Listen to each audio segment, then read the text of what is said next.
All right, we're here today. Once again, we're doing this interview with teenagers. It's called In Their Words. Today we have Anna and we have Lily. Hello, Anna. How old are you? I'm 15. Lily? I'm 14. We got 6 questions today. When does your faith feel most real? My faith, it probably feels most real when I'm praying about something or I'm too scared to pray about something and I'm unsure of where to even start. And I feel like I don't know how to express to God what I'm going through. And He sends me the exact words that I need to hear, the exact sermon that really touches my spirit. And it just shows me that it just shows me that He's there. And no matter what I don't tell Him or what, I'm too afraid to tell him. He already knows it. I think I agree with Anna a lot on that he sends the correct sermon I need, because I think a lot of the time when I have a rough week or even a good week and he knows what I need to hear, sometimes your lessons will go exactly with what I needed to hear and exactly what I need to know.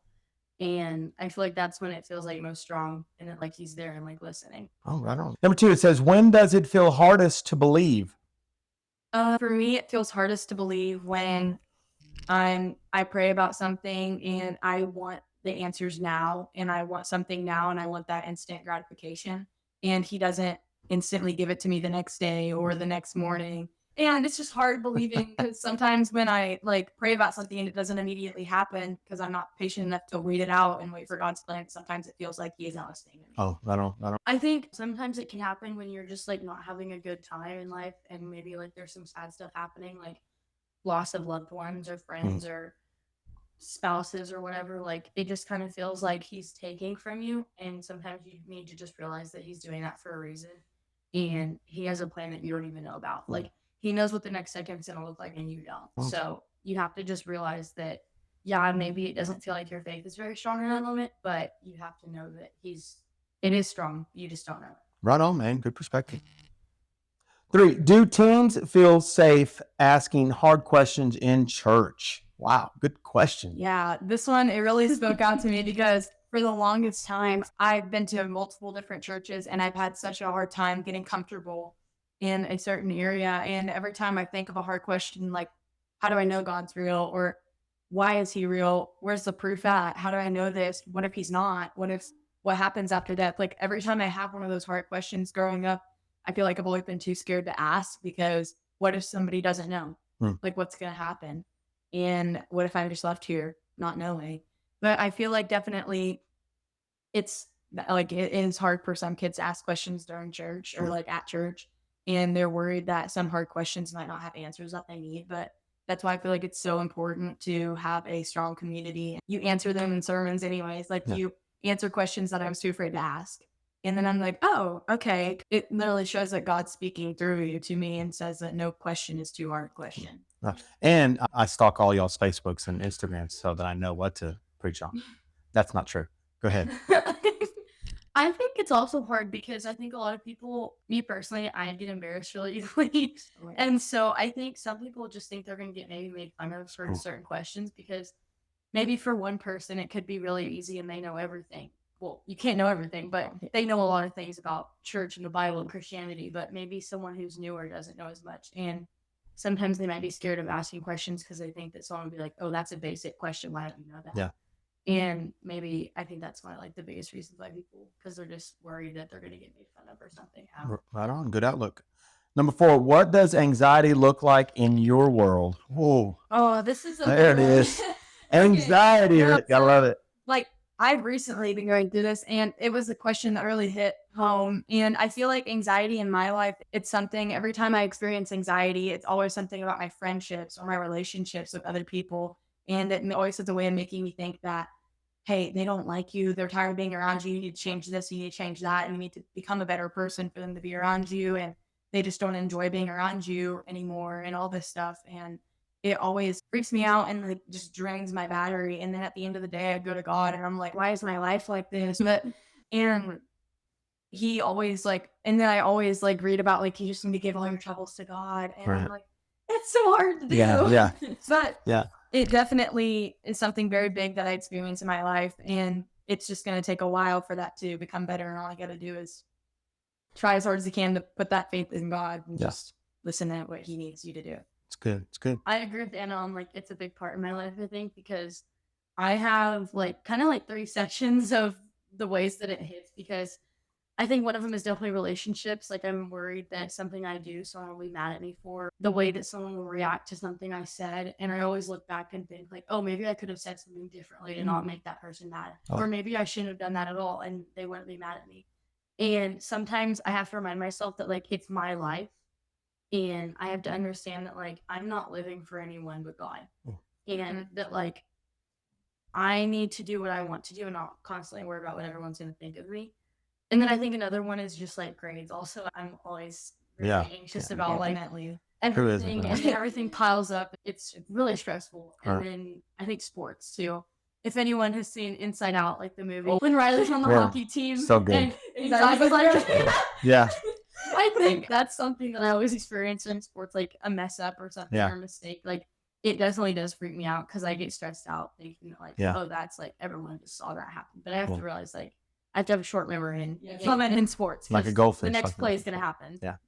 They just, the guy from Duke, I think, or UConn, he didn't guard the guy properly and he lost the game and he took all of that whole game on him. Yeah. I can remember that growing up. So that's some crazy stuff. And it doesn't change as you get older. So what do you wish someone told you about your first relationship? Oh my gosh. I wish somebody told me that rush love isn't true love.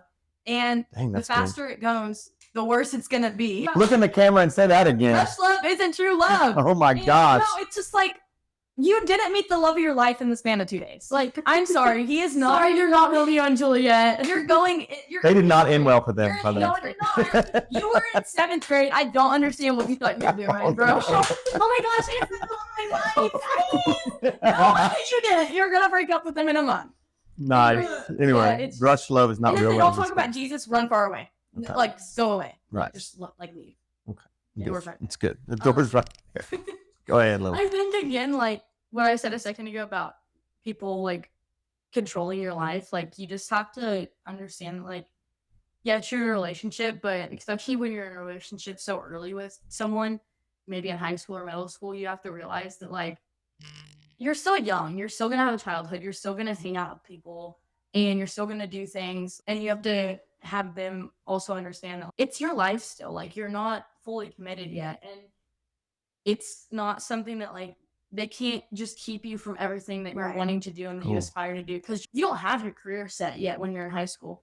And the more that you're social and the more friends you make and the more things that you do, that's going to get you places. And so they can't hold you back from that. Yeah. And then another thing is also like mutual, but another thing is like how they see you. Like if they talk about you or what they say about you, like the little things, you definitely have to watch out for what they say about how you look, what they say about what you do. Like you definitely have to understand that like you need to see the little things when you're in a relationship. If they say something that you wouldn't want someone just saying to you, it's not a little thing. It's gonna grow into something bigger. Take everything as a joke because I used to take too many things as a joke, and later on I realized like, oh, I shouldn't have been told that. Like that shouldn't have been something I was told. Oh, right. That's good. That's good. Last one. Here we go.